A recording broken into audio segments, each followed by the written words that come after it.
Ay, ang ganda ng beta niya.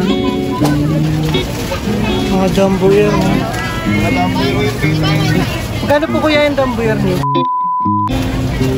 Leopard yan, Leopard blue.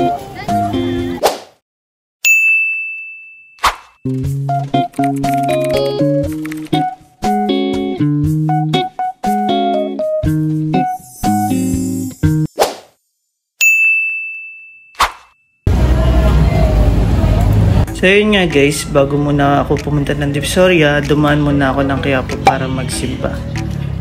So nga pala, first time ko nga palang pupunta dito sa Quiapo, and kaya lahat ng pinuntahan namin dito, first time ko din talaga. Bali mga boss, matagal ko nang gusto talaga pumunta dito sa Quiapo para magsimba. Dati nakikita ko lang to sa TV, tapos ngayon nakikita ko na. Feeling ko pag nandito ako, parang nasa Batang Quiapo ako.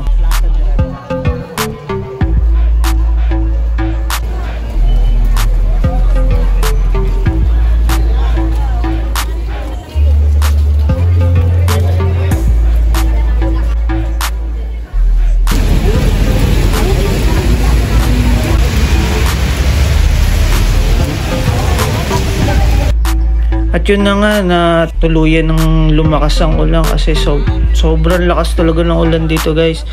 Wow! Kaya naman nagpatila muna kami dito sa loob ng simbahan. Charot! Hindi, bala ko talaga magsimba dito kasi first time ko nga. So nakita nyo yan. Daming pa rin nagsisimba kahit Sabado. So yun na nga, nagdasal din ako dito na sana yumaman na ako, ganun. Wow! Charot!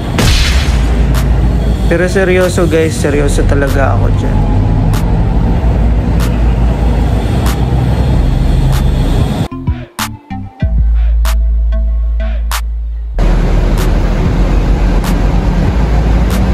Medyo exotic ang kanyang lasa. Sobrang kakaiba kasi ng kanyang texture sa mga prutas sa madalas nating natitikman. So yun nga guys, matapos nga kami magsimba, pumunta kami dito sa sikat na bilihan ng dragon fruit. Sarap daw kasi, tsaka alam mo na kung anong uso, dito tayo. Wow! Sige, na lang, 50. Alam niyo guys, sa pasugod ako sa Quiapo para dayuhin at tikman itong napapanahon, sikat na sikat at talaga namang pinagkakaguluhang dragon fruit juice dito sa Quiapo, Manila. And yes, kailangan nyo nga magmadali dahil alam nyo ba na hanggang ngayong November na lang raw ang season. Ay, masyadong close si kuya. Akala mo. Charot! So yun guys, kung makikita nyo, may 50 pesos, 70, 80 pesos. Pero dun tayo sa mura, 50 pesos lang kaya natin. Re-recommend ko din sa inyo to guys kasi sobrang sarap. First time ko makakain din ng dragon fruit dito. Grabe, puro first time ako dito sa Maynila. Actually, sa mga nagtatanong, di naman ako first time dito sa Maynila. Mag-isang taon na rin ako dito. Pero parang paglalabas ako, halos lagi first time eh. Wow! Ang kanyang anak na si Ate Patty. O diba ang tindi? Third generation na. Guys, kasama natin si aming Patty. Yan si Ate Patty. Tatanungin ko lang, ma'am, bakit po kaya madaming bumibili dito sa dragon fruit truly ang Ma'am Eileen? Ang anak fruits na talaga naman ang tindahan kasi yung itong tindahan ay nakikita ko lang. Ay, sarap mo lagi. Sarap. Sarap na ito.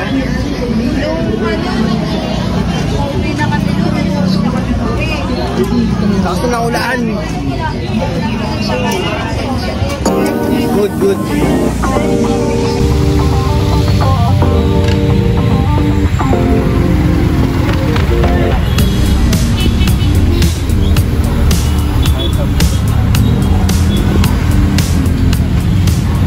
Dito pala yun. Ay, ang ganda ng beta niya.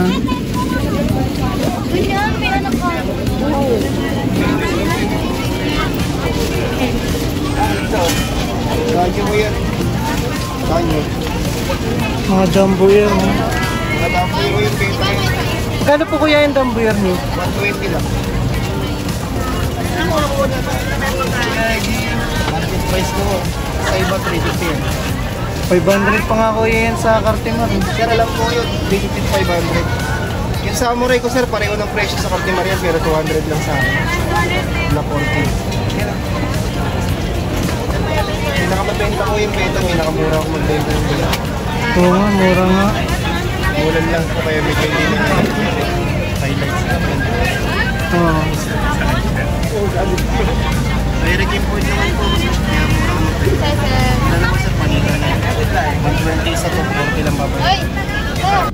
So yun nga guys, bali 120 nga ang isa dito kay kuya ng mga beta. So yun nga guys, medyo busy na si kuya and marami nang nabili sa kanya kaya hindi niya tayo masyadong na entertain, pero masasabi kong napakamura talaga ng kanyang mga isda dito.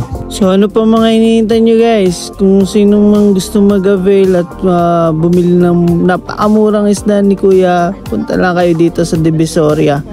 Nag-iisang install nga pala nakita ko sa kanya dito kasi hindi ko alam pero nag-iisa lang siya dito nagbebenta. Tsaka pala, hindi lang pala mga isda ang binibenta niya dito. Meron din dito mga aquatic plants. Tsaka mga pakain din na binibenta niya. At sobrang budget friendly lang nito guys. Kaya ano pang hinihintay nyo, punta na kayo kay kuya. Pasensya na rin kayo guys kasi hindi ko rin nabanggit kung ano yung shop niya dito.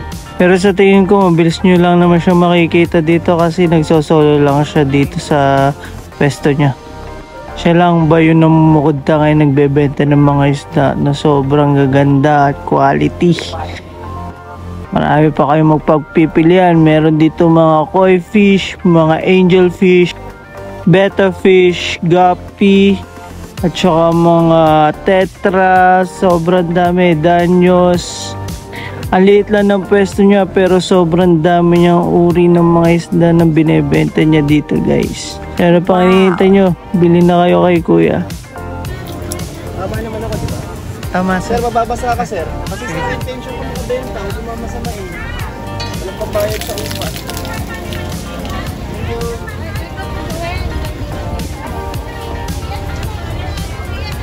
Ganda rin yung mga angel fish mo eh.